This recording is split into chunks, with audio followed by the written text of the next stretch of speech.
It's day 4 of General Convention, and this is another episode of IntegriTV. I'm Michael Sniffen, and I'm your host for today's episode of IntegriTV.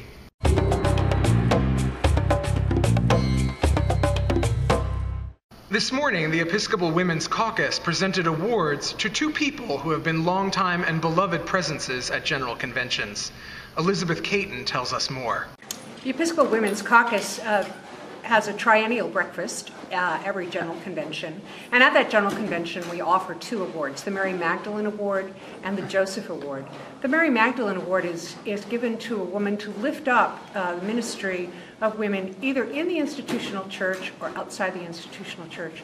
That goes beyond the boundaries of what's expected of women.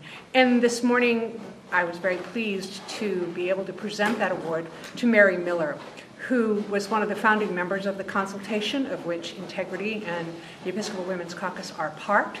And she has provided leadership in quiet, unassuming, but very powerful and effective ways. We were just delighted to be able to lift up Mary's ministry. The caucus also gives out a Joseph Award, and this is to lift up the ministry and the life and the work of men who are feminists. And there are many men who believe that women, as the Chinese proverb says, hold up half the sky.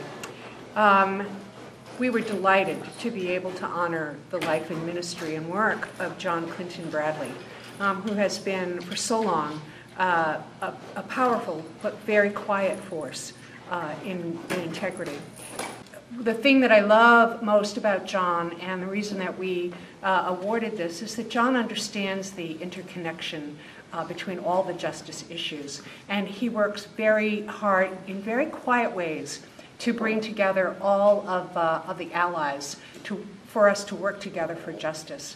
And he has been an incredible support to me personally and to the Episcopal Women's Caucus in providing resources of the Nerve Center and mutual support in the work for justice. Between 1997 and 2012, what are the biggest changes you've seen?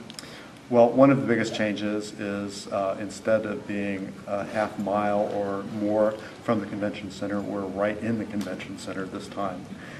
Another big change is that in 1997 there were very few out LGBT deputies, and now there are lots and lots of us.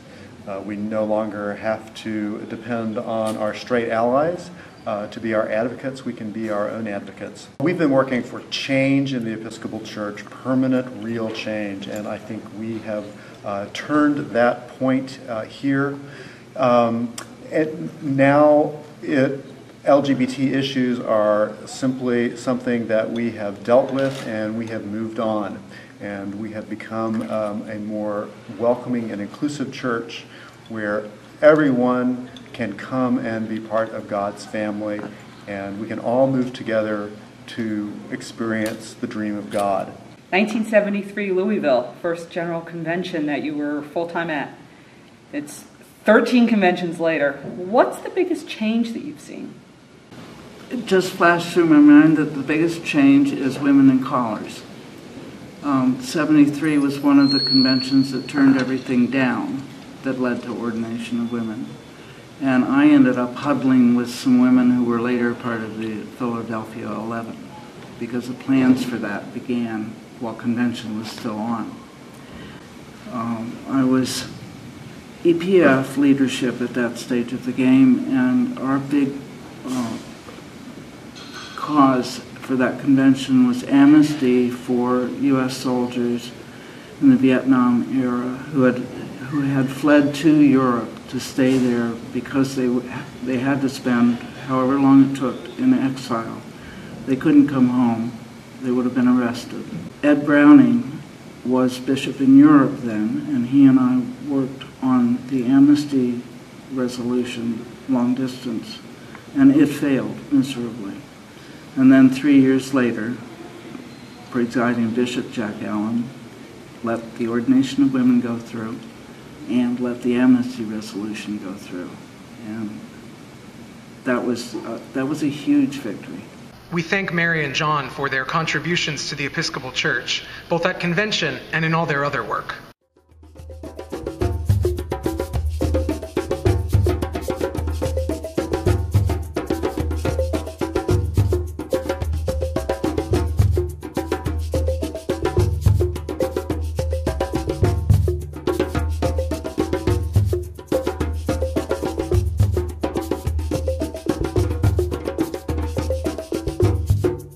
The Chicago consultation invited guests to the General Convention from Zimbabwe and Tanzania. We spoke to Dr. Dora Mbuwayesango, professor of Old Testament and languages at Hood Theological Seminary. She gave us her take on scriptural interpretation. My understanding is there is nothing in Scripture that would talk against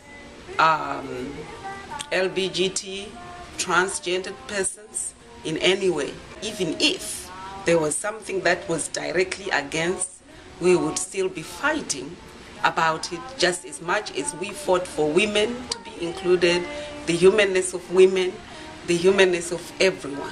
God is experienced not in the written scriptures, but in life, in living.